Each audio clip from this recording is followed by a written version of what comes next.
아침에 원래 박건숙 목사님께서 섬기셔야 하는데 좀 몸이 어려우셔서 제가 섬기도록 하게 되었습니다. 성도님들, 담임 목사님 위해서 계속해서 좀 중보해 주실 것을 부탁드립니다.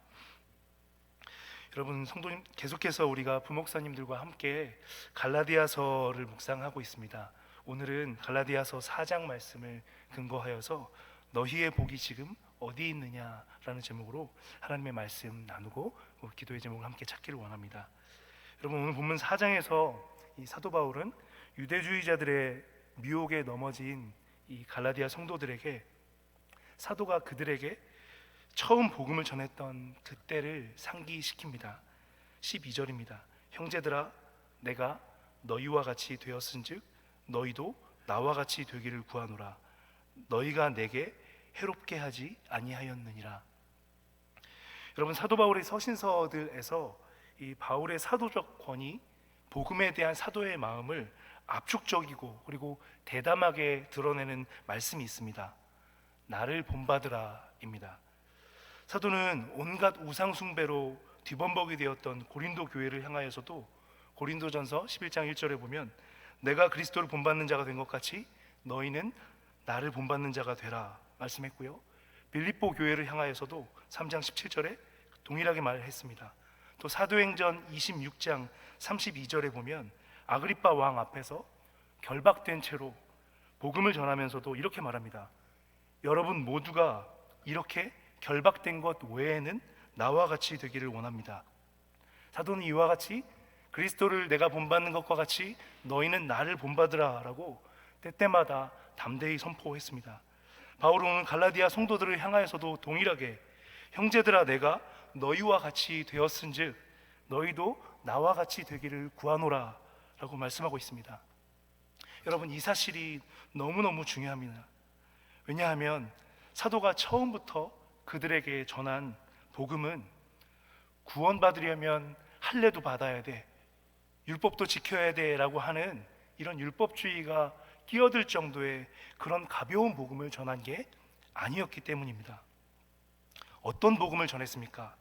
우리가 지난번 안성문 목사님 통해서 3장 말씀을 들었을 때 3장 1절에서 사도는 이렇게 이야기했습니다.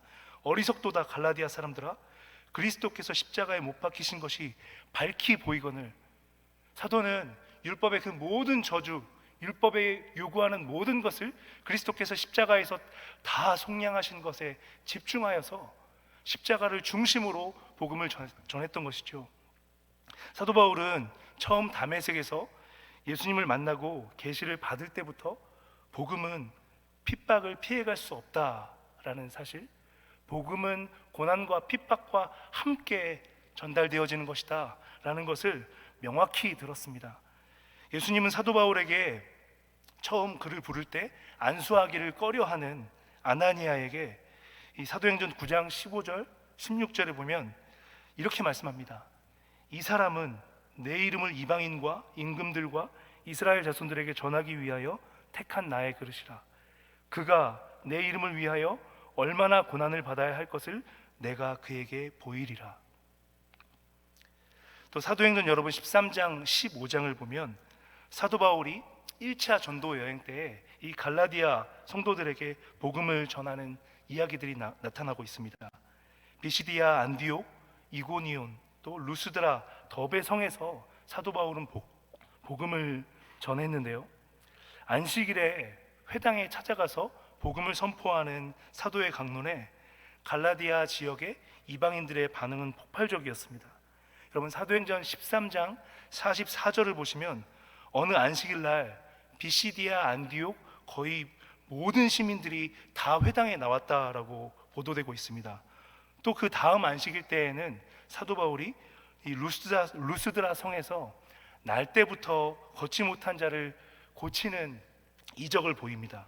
이렇게 회당에서 힘있게 복음을 전하는데 이 유대인들, 유대주의자들이 또 그곳까지 따라와서 무리를 선동해서 사도 바울을 거의 죽을 정도로 돌로 칩니다. 실제로 죽은 줄 알고 루스드라 성 바깥으로 사도 바울의 몸을 던졌습니다.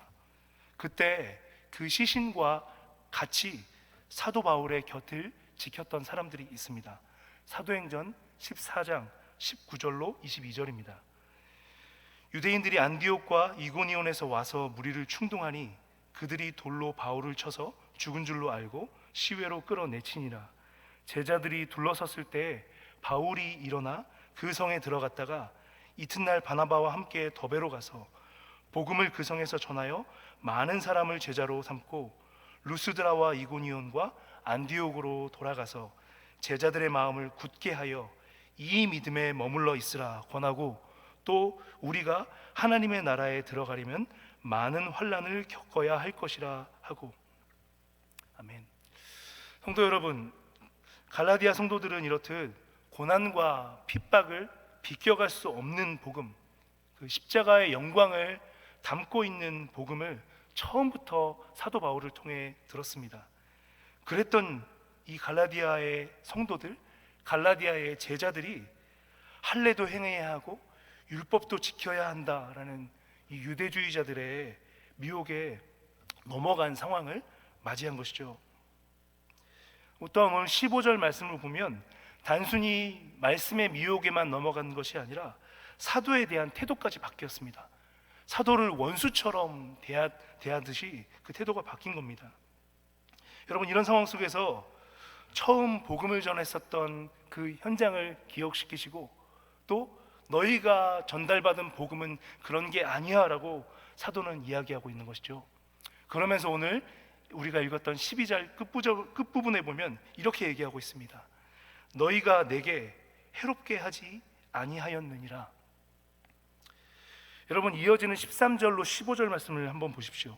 사도는 이 갈라디아 성도들과 만났었던 그 현장을 더욱 자세하게 묘사해 줍니다. 13절, 14절입니다. 내가 처음에 육체의 약함으로 말미암아 너희에게 복음을 전한 것을 너희가 아는 바라. 너희를 시험하는 것이 내 육체에 있으되 이것을 너희가 업신여기지도 아니하며 버리지도 아니하고 오직 나를 하나님의 천사와 같이 또는 그리스도 예수와 같이 영접하였도다. 여러분, 사도 바울이 처음 갈라디아 교회 성도들을 만났을 때 1차 전도 여행 당시 때 사도 바울의 몸이 건강 상태가 좋지 않았던 것으로 보입니다. 13절 14절에서 육체의 약함으로 말미암아서 너희가 오히려 나를 영접했다, 복음을 받아들였다라고 이야기하고 있는데요. 여러분이 사도 바울의 약함이 무엇인가에 대해서 크게 네 가지 견해가 있습니다. 처음에 다메섹에서 예수님을 만났을 때 빛 때문에 육체의 눈이 안 좋아져서 안질이 생겼을 것이다 라고 보는 견해가 있고, 또 두 번째로는 요즘엔 뇌전증이다 라고 얘기하는데, 사도 바울이 너무 자주 돌로 맞고 박해를 당하고 또 이 전도 여행을 떠나가는 과정 중에 몸이 쇠약해져서 뇌에 이상이 생겼을 것이다, 그 간질처럼 자주자주 발작을 일으키는 부분들을 얘기하는 것이다 라는 견해가 있고요. 또 세 번째 견해로는 이 해상로를 타고 이 전도 여행을 떠나가다가 말라리아에 걸렸을 것이다 라는 견해도 있고요. 이 네 번째로는 성적인 유혹에 문제가 있었을 수도 있다라는 견해가 있습니다. 그런데 오늘 본문 말씀에서 중요한 것은 그 약함이 어떤 것이었느냐가 아니라요, 사도 바울이 그 약함 가운데 지금 복음을 전했다라는 사실입니다. 예수 그리스도께서 고린도후서에서 말씀하는 것과 같이 당신 자신 하늘 보좌 위에 계신 주권자이신 하나님이시지만 이 땅에서 그리스도께서 약하심으로 복음을 전하신 것과 같이 사도 바울이 본인의 그 약함 가운데 복음을 전했다라는 사실, 복음이 그와 같이 이 힘과 권세와 능력과 이와 같이 겉으로 보여지는 위세로 전해지는 것이 아니라 약함 가운데 복음이 전해졌었다라는 사실을 사도 바울은 지금 다시 환기시키고 있는 것이죠. 14절에서 여러분, 사도는 그렇게 질병과 죽도록 맞는 핍박 가운데 그의 육체에 시험거리가 많았는데도 갈라디아 성도들이 사도를 맞이했던 것이 진짜 복음이야 라고 말씀하고 있는 것입니다. 그런데 이 연약하고 연약한, 인간적인 눈으로 봤을 때 시험거리를 많이 갖고 있는 사도를 어느 정도로 맞이하였었다라고 이야기하고 있습니까? 심지어 예수 그리스도처럼 영접하였다라고 이렇게 밝혀주고 있습니다. 이렇게 순전한 복음을 알았던 갈라디아 성도들을 향하여서 사도는 오늘 한 가지를 묻고 있습니다. 15절 말씀 한번 같이 읽어보겠습니다. 너희의 복이 지금 어디 있느냐? 내가 증언하노니 너희가 할 수만 있었더라면 너희의 눈이라도 빼어 나에게 주었으리라. 아멘. 여러분, 여기 15절에서 지금 눈이라도 빼어 주었을 것이다 라는 것 때문에 사도 바울의 약함이 안질이었을 것이다 라고 해석하는 분들이 많이 있는데, 이 눈이라도 빼어줬을 것이다 라는 말은 당대의 관용적인 표현이었습니다. 내 모든 것을 다 희생해서 섬긴다라는 뜻의 관용적인 표현이거든요. 그래서 눈을 빼었다라는 것으로만 연결시켜 생각할 수 있는 것은 아닙니다. 사도 바울에게, 약함 가운데 복음을 전하고 있는 사도 바울에게 모든 것을 헌신해서 너희가 나를 그리스도처럼 영접했었다. 내가 루스드라 성에서 복음을 전하다가 돌에 맞아 죽는 것을 보았을 때도 너희가 그 현장에 있었다. 그렇게 예수 그리스도께서 십자가에서 보여주신 복음 그대로 고난과 핍박 가운데 복음이 전해지는 것을 너희가 보지 않았느냐? 너희의 복이 지금 어디 있느냐? 여러분이 여기서 복이란 말이 그 복음을 믿는 것으로 말미암아 너희가 구원을 받고 예수 그리스도를 알게 되었는데 그 복음이 지금 어디 갔느냐라고 묻고 있는 것입니다.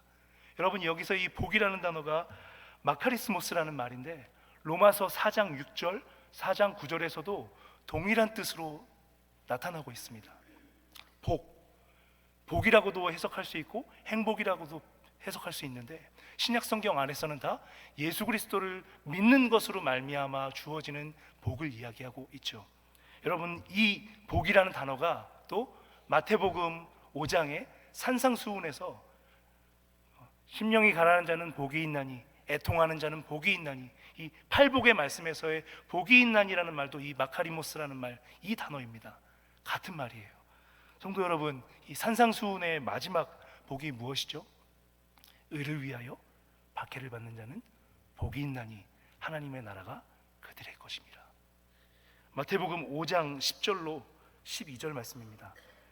의를 위하여 박해를 받은 자는 복이 있나니 천국이 그들의 것임이라. 나로 말미암아 너희를 욕하고 박해하고 거짓으로 너희를 거슬러 모든 악한 말을 할 때에는 너희에게 복이 있나니 기뻐하고 즐거워하라. 하늘에서 너희의 상이 큼이라. 너희 전에 있던 선지자들도 이같이 박해하였느니라. 아멘. 성도님들, 우리가 이 예수 그리스도를 믿음으로 말미암아 의로워진다, 이 이신칭의에 대해서 이야기를 하면서 자주 놓치는 것이 있습니다. 예수 그리스도의 십자가의 공로를 우리가 믿음으로, 우리가 하나님과의 관계가 바르게 온전한 자리로, 아들의 자리로 가는 것을 의롭다라고 성경에서 이야기하고 있는데요, 예수 그리스도의 공로를 힘입어서 믿음으로 구원을 받는 것은 맞는 것이죠. 그러나 그 복음을 받고 복음을 받은 자가 이 복음을 증언하고 살아내는 삶 가운데 복음을 전하기 위하여 마땅히 감당해야 할 고난과 핍박이 있다라는 사실을 우리에게 면제시켜 주지 않는다라는 것입니다. 그런데 지금 오늘 본문의 갈라디아 교우들 같은 경우는 그 십자가의 영광의 복음을 접했음에도 불구하고, 사도 바울이 어떻게 복음을 전했는지도 다 목격했음에도 불구하고 글라우디아 황제, 로마 황제의 핍박이 심해지는 가운데, 율법주의자들의 유혹 가운데 이 핍박과 박해하는 것들을 피해가기 위해 이 복음에서 벗어나는 자리로 지금 변질되고 있는 모습들을 보이고 있었던 것입니다. 사도 바울은 이와 같은 부분들을 오늘 17절 18절에서 율법주의자들이 행하는 것은 무엇이고 그들이 궁극적으로 그들의 중심 가운데 있는 것은 무엇이다라는 것을 오늘 본문 갈라디아서 뒷부분 6장 12절에서도 밝혀주고 있습니다. 먼저 오늘 4장 17절로 18절 말씀을 같이 읽어보겠습니다. 그들이 너희에게 대하여 열심내는 것은 좋은 뜻이 아니요 오직 너희를 이간시켜 너희로 그들에게 대하여 열심을 내게 하려 함이라. 좋은 일에 대하여 열심을 사모함을 받으면 내가 너희를 대하였을 때뿐 아니라 언제든지 좋으니라. 넘기셔서 이 갈라디아서 6장 12절 말씀을 한번 같이 보시겠습니다. 같이 읽겠습니다. 무릇 육체의 모양을 내려 하는 자들이 억지로 너희에게 할례를 받게 함은 그들이 그리스도의 십자가로 말미암아 박해를 면하려 함뿐이라. 아멘. 사랑하는 성도 여러분, 이 사도 바울은 이와 같이 십자가의 복음, 예수 그리스도께서 십자가에서 보여주신 그 복음, 고난과 박해를 피해가지 않는 복음을 변질시키려고 하는 초대교회의 이와 같은 이 유대주의자들의 이 변절과 또 황제의 핍박 상황 가운데 갈라디아 교회 성도들을 향하여서 너희가 받은 복음은 고난과 함께 주어진 복음이다 라는 부분을 다시 한번 깨닫게 하고 오늘 깨우치고 있는 것이죠. 그러면서 오늘 본문 19절 말씀에서 이렇게 이야기하고 있습니다. 나의 자녀들아, 너희 속에 그리스도의 형상을 이루기까지 다시 너희를 위하여 해산하는 수고를 하노니. 아멘. 성도 여러분, 지금 이 시대에 우리에게도 우리가 믿는 복음을 변질시키려고 하는 여러 유혹과 또 변절의 이야기들이 우리 주변에 참 많습니다. 어떤 것들이 있을까요? 우리는 이 갈라디아 교회 성도들과 같이 유대주의 할례 이와 같은 유혹은 아닐 것입니다. 유혹은 아닐 것입니다. 그러나 이런 유혹들 참 쉽지 않죠. 예수 그리스도를 믿는 너인데 너의 삶은 왜 계속 그렇게 가난해?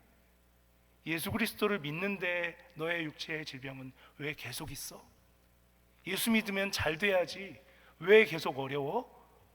여러분, 이와 같은 이 미혹과 유혹의 이야기들에 어떻게 대응하시겠습니까?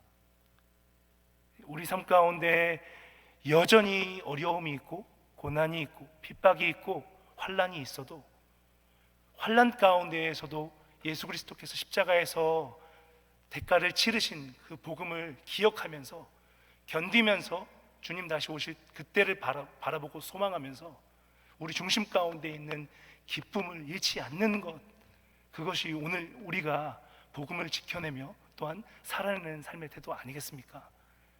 약함 가운데 물러나지 않는 성도님들 되시기를 예수님의 이름으로 부탁드립니다.